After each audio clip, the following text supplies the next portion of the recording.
तो आज का जो अपना टॉपिक है बच्चे वो है डेफिनेट इंटीग्रल, राइट। अभी तक जो हमने किया वो था indefinite integral, now we are going to do definite integral. दोनों फर्क ही ਹੁੰਦਾ व्हाट इज द डिफरेंस। ਇੱਥੇ ਡੈਫੀਨਿਟ ਦੇ ਵਿੱਚ ਇੱਥੇ ਲਿਮਿਟਸ ਲੱਗੀਆਂ ਹੁੰਦੀਆਂ, lower limit upper limit, right. Function ਉਦਾਂ ਹੀ ਹੁੰਦਾ ਹੈ, ਸਿਮਿਲਰ ਉਹਦੀ ਇੰਟੀਗ੍ਰੇਸ਼ਨ ਕਰਨੀ ਹੈ ਬਸ। ਉਸ ਤੋਂ ਬਾਅਦ ਜਿਹੜਾ ਆਨਸਰ ਆਉਂਦਾ ਉਹਦੇ ਵਿੱਚ ਆਪਾਂ ਲਿਮਿਟਸ ਪੁੱਟ ਕਰਨੀ ਹੈ। फॉर एग्जाम्पल मान लो fx की इंटीग्रेशन gx है, राइट। मान लो इस क्वेश्चन की इंटीग्रल है तो जो ये लिमिट्स लगनियां then how will you write and how will you evaluate. उदा ही इंटीग्रेशन उदा ही इथे लिखोगे a to b, right. Then it d x है, x ਨੂੰ ਰੀਪਲੇਸ ਕਰ ਦਾਂਗੇ b ਨਾਲ, then put a negative sign, then replace this x by a। So this is the complete answer of this question, ठीक है। So ਤੁਹਾਨੂੰ याद होगा कि ਇਹਦੇ ਵਿੱਚ ਆਪਾਂ ਪਿੱਛੇ c ਲਿਖ ਰਹੇ ਹੁੰਦੇ ਸੀ, ਰਾਈਟ। c ਲਿਖ ਰਹੇ ਹੁੰਦੇ ਸੀ ਤੇ ਇਹਨੂੰ ਆਪਾਂ ਕਹਿੰਦੇ ਸੀ, ਕੀ ਕਹਿੰਦੇ ਸੀ, indefinite integral। So if you remember ਤਾਂ ਮੈਂ ਤੁਹਾਨੂੰ ਕੀ ਦੱਸਿਆ ਸੀ ਕਿ indefinite ਕਿਉਂ ਹੈ, ਕਿਉਂਕਿ ਇਹਦੇ ਵਿੱਚ ਕੁਝ unknown part ਹੈ c ਜਿਹਦਾ ਆਪਾਂ ਨੂੰ ਨਹੀਂ ਪਤਾ, we are not known about this, ਵੀ ਹੈ ਕੀ ਚੀਜ਼। ਸੋ ਜਿੰਨੇ ਵੀ ਉਸ ਚੈਪਟਰ ਦੇ ਕੁਐਸਚਨਸ ਹੋਣਗੇ ਇਨਡੈਫੀਨਿਟ ਦੇ, ਉਹ ਸਾਰਿਆਂ ਦੇ ਪਿੱਛੇ ਪਲੱਸ ਸੀ ਲੱਗੀ ਹੋਊਗੀ, ਲੱਗੀ ਸੀ ਕਿ ਨਹੀਂ। ਪਰ ਹੁਣ ਇਹ ਚੈਪਟਰ ਦਾ ਨਾਮ ਹੀ ਚੇਂਜ ਹੋ ਗਿਆ, ਇਨਡੈਫੀਨਿਟ ਤੋਂ ਕੀ ਹੋ ਗਿਆ ਡੈਫੀਨਿਟ। ਡੈਫੀਨਿਟ ਮੀਨਸ ਕੀ ਹੁੰਦਾ, ਡੈਫੀਨਿਟ ਪੱਕਾ, ਪੱਕਾ श्योर। मतलब ਹੁਣ ਜਿਹੜਾ ਆਨਸਰ ਹੈ ਉਹ 100% ਕਨਫਰਮ ਆਨਸਰ ਹੈ, ਉਹਦੇ ਵਿੱਚ ਕੋਈ ਚੀਜ਼ ਅਨਨੋਨ ਨਹੀਂ ਹੈ, ਕੋਈ ਚੀਜ਼ ਇਦਾਂ ਦੀ ਨਹੀਂ ਹੈ ਜਿਹਦੇ ਬਾਰੇ ਆਪਾਂ ਨੂੰ ਗਿਆਨ ਨਹੀਂ ਹੈ। ਸੋ ਹੁਣ ਇਹਦੇ ਵਿੱਚ ਪਲੱਸ ਸੀ ਕਿਤੇ ਨਹੀਂ ਆਊਗੀ, ਰਾਈਟ। ਇੰਟੀਗ੍ਰੇਸ਼ਨ ਉਦਾਂ ਹੀ ਹੋਊਗੀ ਜਿੱਦਾਂ ਤੁਸੀਂ ਕਰਦੇ ਸੀ, ਠੀਕ ਹੈ। ਸੋ ਨਾਲ ਉਹਦੇ ਕੀ ਲੱਗ ਜੂਗਾ ਵੀ ਪਹਿਲਾਂ ਉਹਦੇ ਵਿੱਚ ਆਨਸਰ ਦੇ ਵਿੱਚ ਅਪਰ ਲਿਮਿਟ ਪੁੱਟ ਕਰਨੀ ਹੈ, ਦੈਨ ਮਾਈਨਸ ਪਾਉਣਾ ਹੈ, ਫਿਰ ਲੋਅਰ ਲਿਮਿਟ ਪੁੱਟ ਕਰਨੀ ਹੈ। ਫੋਰ ਐਗਜ਼ਾਮਪਲ ਜਿਵੇਂ ਆ ਕੁਐਸਚਨ ਹੈ cos of x dx, right. ਮੰਨ ਲਓ ਇਹਦੀ ਇੰਟੀਗ੍ਰੇਸ਼ਨ ਹੈ 0 ਤੋਂ पाई by 2। cos x the integration ਕੀ ਹੁੰਦੀ ਹੈ, sin x। ਓਕੇ, ਆ ਤਾਂ ਸਿੰਪਲ ਗੱਲ ਹੈ, ਤਾਂ ਆਲਰੇਡੀ ਵੀ ਨੋ ਦਿਸ ਕੇ ਸਾਰੀ ਇੰਟੀਗਰਲ ਆਪਾਂ ਕਰ ਲਈ ਵੀ cos ਦੀ ਇੰਟੀਗ੍ਰੇਸ਼ਨ ਕੀ ਹੁੰਦੀ ਹੈ। ਹੁਣ ਇਹਦੇ ਵਿੱਚ ਡਿਫਰੈਂਸ ਕੀ ਹੈ, ਇੱਥੇ ਲਿਖਣਾ ਹੈ 0 ਤੋਂ पाई by 2। ਇੰਟੀਗ੍ਰੇਸ਼ਨ ਹੋ ਗਈ, dx ਖਤਮ ਹੋ ਗਈ, ਇੰਟੀਗਰਲ ਦਾ sin ਖਤਮ ਹੋ ਗਿਆ। ਉਹਦੇ ਬੱਚਿਆਂ ਨੂੰ ਇਹ ਨਹੀਂ ਪਤਾ ਵੀ ਇਹ dx ਕਿੱਥੇ ਜਾ ਕੇ ਛੱਡਣੀ ਹੈ, साइन कितने जाके छड़ना है। हाउस टेस्ट में लिखा है इंटीग्रेशन करन तो बाद भी साइन लाई जाते, क्वेश्चन करन तो बाद भी dx लाई जाते, तो की मतलब है जो साडा सामने इंटीग्रल हो गया ਅਸੀਂ ਲਿਖਤਾ ਵੀ cos ਦੀ integral sin x, so it's over now, integration ਹੋ ਗਈ, ਦੈਟਸ ਆਲ। ਹੁਣ ਇਸ ਕੁਐਸਚਨ 'ਚ ਐਕਸਟਰਾ ਕੀ ਹੈ, ਇੱਥੇ ਐਕਸਟਰਨਲ ਲਿਮਿਟਸ, ਰਾਈਟ। ਪਹਿਲਾਂ ਆ ਜਿਹੜੀ x ਹੈ ਨੂੰ ਅਪਰ ਲਿਮਿਟ ਨਾਲ ਰੀਪਲੇਸ ਕਰਨਾ ਹੈ, ਮਤਲਬ sin pi by 2। then अपने को माइनस पानी है sin of 0। so sin pi by 2 sin 90 कितना होता है 1 ਤੇ sin 0 कितना होता है 0। सो आंसर कितना आ गया 1। एंड नोट करो देयर इज नो c, ਇੱਥੇ ਕੋਈ c ਨਹੀਂ ਪਾਈ ਮੈਂ ਜਿੱਦਾਂ ਇਹਦੇ ਵਿੱਚ ਪਾਉਂਦਾ ਸੀ, ਰਾਈਟ।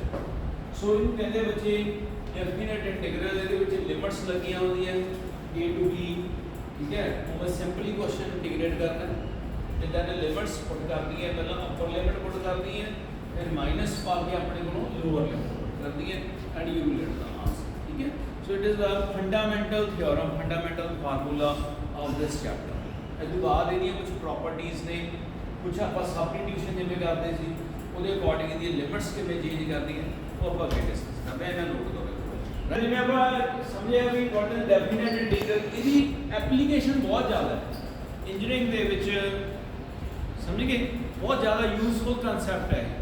ਇਹਦੇ ਨਾਲ ਅਸੀਂ ਏਰੀਆ ਕੱਢ ਸਕਦੇ ਹਾਂ, ਵੋਲੀਅਮ ਕੱਢ ਸਕਦੇ ਹਾਂ ਕਿਸੇ ਚੀਜ਼ ਦਾ।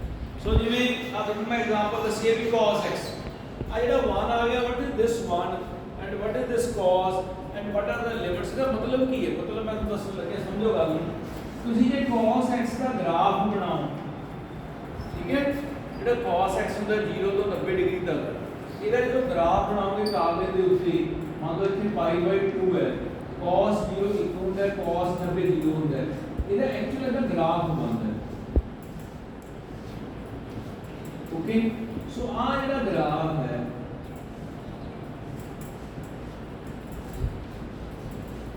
ये cos x का एरिया है 0 to 90 तक सो ये जिहड़ा आ 1 आ गया 1 की चीज है आ एरिया आ गया एरिया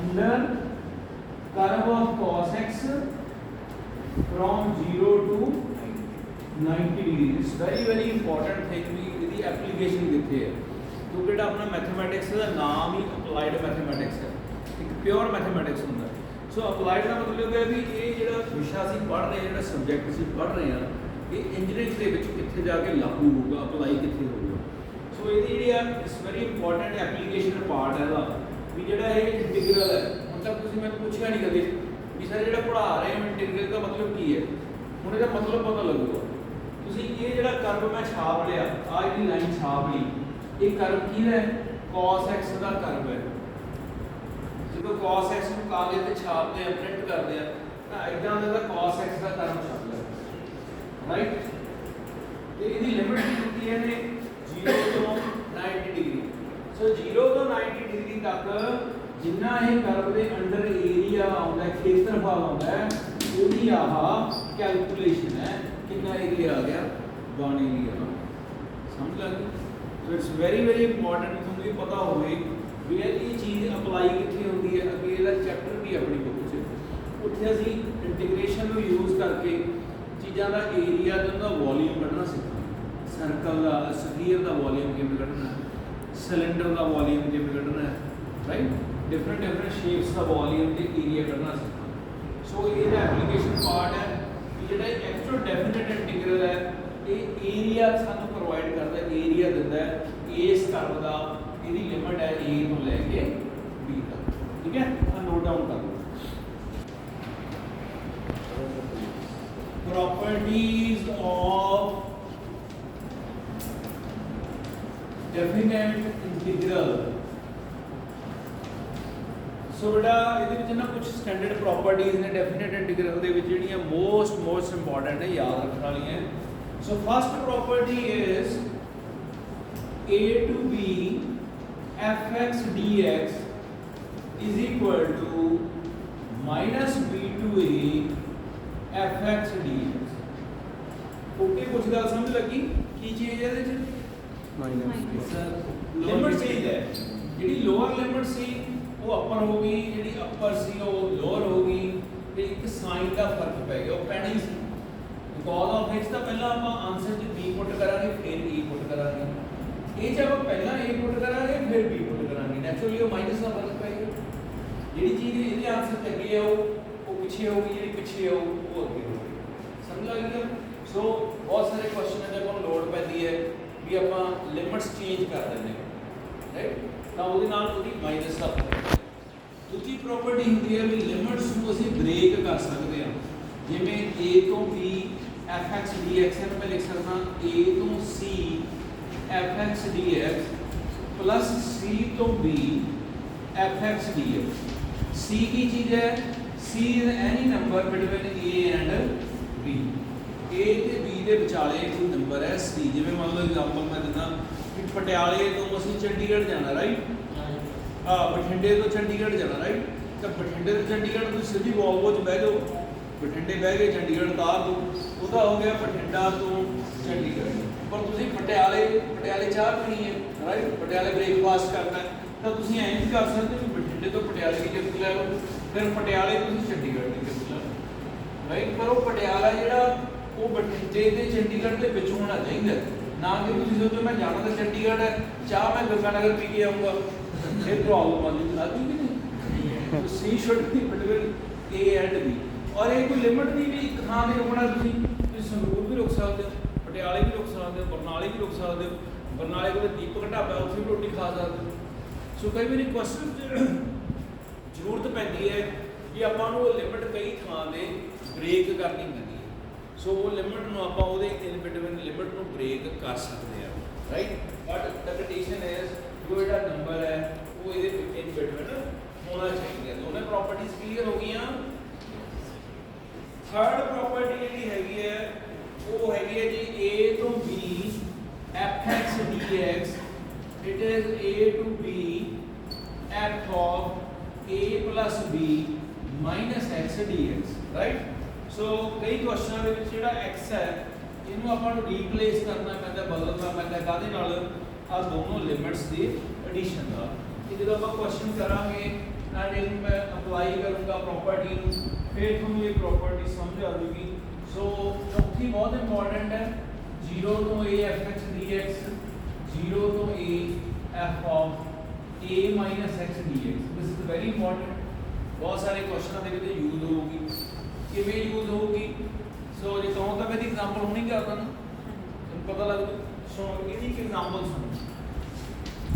ਇੱਕ ਬਹੁਤ ਇੰਪੋਰਟੈਂਟ ਕੁਐਸਚਨ ਹੈ ਤੁਹਾਡੀ ਬੁੱਕ ਦੇ ਵਿੱਚ, ਔਰ ਉਹ ਸਾਰਿਆਂ ਦਾ ਕੁਐਸਚਨਾਂ ਦਾ ਆਨਸਰ ਮੈਨੂੰ ਲੱਗਦਾ π/4 ਆਉਂਦਾ, ਔਰ ਉਹ ਕੁਐਸਚਨ ਰਿਪੀਟ ਹੁੰਦਾ।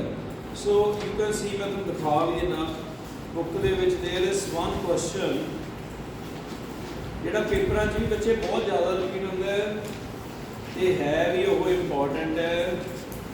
ਤੁਹਾਡੀ 16th ਐਗਜ਼ਾਮਪਲ ਹੈ, 16th ਐਗਜ਼ਾਮਪਲ ਦੇ ਦੋਨੋਂ ਪਾਰਟ ਨੋਟ ਕਰ ਲਓ ਤੇ ਐਕਸਰਸਾਈਜ਼ ਦੇ ਵਿੱਚ ਤੁਸੀਂ ਜਾਓਗੇ 23rd ਕੁਐਸਚਨ ਦੇ ਤਿੰਨੋਂ ਪਾਰਟ, ਰਾਈਟ? ਸੋ ਇਹ ਸਾਰਿਆਂ ਦੀ ਪ੍ਰੋਪਰਟੀ ਯੂਜ਼ ਹੁੰਦੀ ਹੈ ਪੰਜਾਂ ਕੁਐਸਚਨਾਂ 'ਚ, ਤੇ ਪੰਜਾਂ ਦਾ ਇੱਕੋ ਹੀ ਆਨਸਰ ਹੈ, ਧਿਆਨ ਨਾਲ ਦੇਖ ਲਓ, π/4। ठीक है? सो क्वेश्चन किमें करना है? क्वेश्चन की है, मान लो एग्जांपल 0,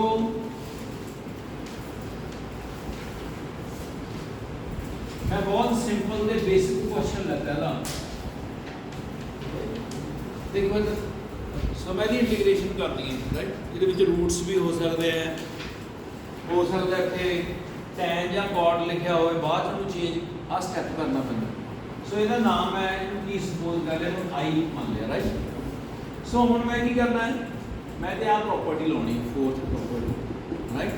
ਜਦੋਂ ਮੈਂ ਪ੍ਰੋਪਰਟੀ ਲਾਉਣੀ ਹੈ ਤਾਂ ਨਾਲ ਇੱਥੇ ਮੈਂ ਲਿਖ ਵੀ ਦੇਵਾਂਗਾ ਪ੍ਰੋਪਰਟੀ ਵੀ ਮੈਂ ਕਿਉਂ ਤੇ ਕਿਹੜੀ ਪ੍ਰੋਪਰਟੀ ਯੂਜ਼ ਕਰਨੀ ਹੈ। ਇੱਥੇ ਆ ਪ੍ਰੋਪਰਟੀ ਤੇ ਲਿਖ ਦੇਣੀ ਹੈ, ਮੈਂਸ਼ਨ ਕਰ ਦੇਣੀ, ਰਾਈਟ?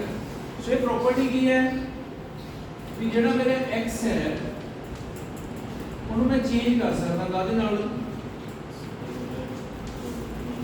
ਦੱਸੋ ਲੱਗੀ ਨਹੀਂ ਪ੍ਰੋਪਰਟੀ? ਟੈਲ ਮੀ, ਪ੍ਰੋਪਰਟੀ ਲੱਗੀ ਨਹੀਂ? ਕੀ ਪ੍ਰੋਪਰਟੀ ਲੱਗੀ? ਜਿੱਥੇ ਜਿੱਥੇ ਕੁਐਸਚਨ ਦੇ ਵਿੱਚ x ਹੈ ਉਹਨੂੰ ਚੇਂਜ ਕਰਤਾ ਕਾਹਦੇ ਨਾਲ? a minus x ਨਾਲ। a ਦੀ ਥਾਂ ਤੇ ਇੱਥੇ ਕੀ ਹੈ? π/4। ਸੋ ਜਿੱਥੇ ਜਿੱਥੇ ਮੇਰੇ ਕੋਲੇ ਤਿੰਨ ਥਾਂ ਤੇ x ਸੀਗਾ ਫੰਕਸ਼ਨ ਦੇ ਵਿੱਚ, ਇਹ ਤਿੰਨੋਂ x ਨੂੰ ਮੈਂ ਚੇਂਜ ਕਰਤਾ ਕਾਹਦੇ ਨਾਲ? π/2। ਆ ਚੀਜ਼ ਬਣਾਤੀ ਕਿ ਨਹੀਂ? ਤੇ sin 90 - x ਕਾਹਦੇ ਬਰਾਬਰ ਹੁੰਦਾ? cos ਦੇ। sin 90 - θ cos θ, sin cos 90 - θ। ਇਹਦਾ ਮੈਂ ਨਾਮ ਰੱਖਿਆ 2। ਆ ਗਿਵਨ ਸੀ प्रॉपर्टी के बाद आ स्टेप हो गया, इनको 1 मान लिया, इनको 2 मान लिया। उन दोनों को मैं प्लस कर लूंगा, ऐड कर लूंगा। जब मैं ऐड करूंगा तो i बन जाएगा 2i, this i plus this i 2i। ਹੁਣ ਆ ਇੰਟੀਗ੍ਰੈਂਡ ਐਡ ਹੋ ਜਾਣਗੇ, ਦਿਸ ਇੰਟੀਗ੍ਰੈਂਡ ਪਲੱਸ ਆ ਵਾਲਾ। ਉਹ ਸੋਚ ਸਕਦਾ ਵੀ ਇਹਨੂੰ ਤੇ ਇਹਨੂੰ ਜੋੜ ਕੇ ਕੀ ਬਣ ਜਾਊਗਾ? sin x plus cos x। ਉਹਦਾ ਕੀ ਮਤਲਬ ਹੁੰਦਾ? ਉਹਦਾ ਮਤਲਬ ਹੁੰਦਾ 1 only। देखो साम कितना शॉर्ट हो गया, झट के मैं लिख के दिखा देना। ये मुंडा कहता जी यहाँ बन गया sin x plus cos x, फिर बन गया cos x plus sin x dx। ਇਹਨੂੰ ਧਿਆਨ ਨਾਲ ਦੇਖੋ, 1 ਨਹੀਂ ਬਣ ਗਿਆ, ਥੱਲੇ ਉੱਤੇ ਸੇਮ ਨਹੀਂ ਹੋ ਗਿਆ। ਜਦੋਂ ਤੁਸੀਂ ਜੋੜੋਗੇ ਐਲਸੀਐਮ ਲੈ ਕੇ sin प्लस cos हो गया, थल्ले भी तो sin प्लस cos है। सो इतना शॉर्ट हो गया, सामने एक सेकंड की रह गया, सिर्फ ऐसे 1 रह गया। 1 दी इंटीग्रेशन की होती है x के ऊपर की ला दी लिमिट, पहला x की जान तो ऊपर की लिमिट भरी, फिर थल्ले वाली भरी, 2 ਨਾਲ ਭਾਗ ਕੀਤਾ ਤੇ ਮੈਂ ਕੀ ਕਿਹਾ ਸੀ ਕੀ ਜਵਾਬ ਆਊਗਾ? π/2। ਸੋ ਇਹਦੇ ਨਾਲ ਦੇ 5 ਦੇ 10 ਕੁਐਸਚਨ 20 ਕੁਐਸਚਨ ਬਣਾ ਲਓ ਤੁਸੀਂ, ਔਰ ਇਹ ਕੁਐਸਚਨ 80-90% पेपर च रिपीट होंदी सिर्फ आ चौथी प्रॉपर्टी की गेम है। सो तुहानूं चौथी प्रॉपर्टी पता है, तुहानूं पर्टिकुलरली सानूं याद है, थोड़ी प्रैक्टिस है। एक्स नूं तुसीं चेंज कर लो इस प्रॉपर्टी के अकॉर्डिंग, साइन कॉस बदल जाएंगे, कॉस साइन च बदल जाएंगे, दोनों में ऐड करोगे सिंपली एक रह जूगा, एक दी इंटीग्रेशन एक्स लिमिट भरोगे आंसर समझ लग गया। सो पता लग गया what is the importance of these properties. So अज आप 4 ही प्रॉपर्टीज करांगे, ये नाल जिस मैं तुहानूं दस देना ट्राई करो, ठीक है, कल नूं अगे करा लिख लो।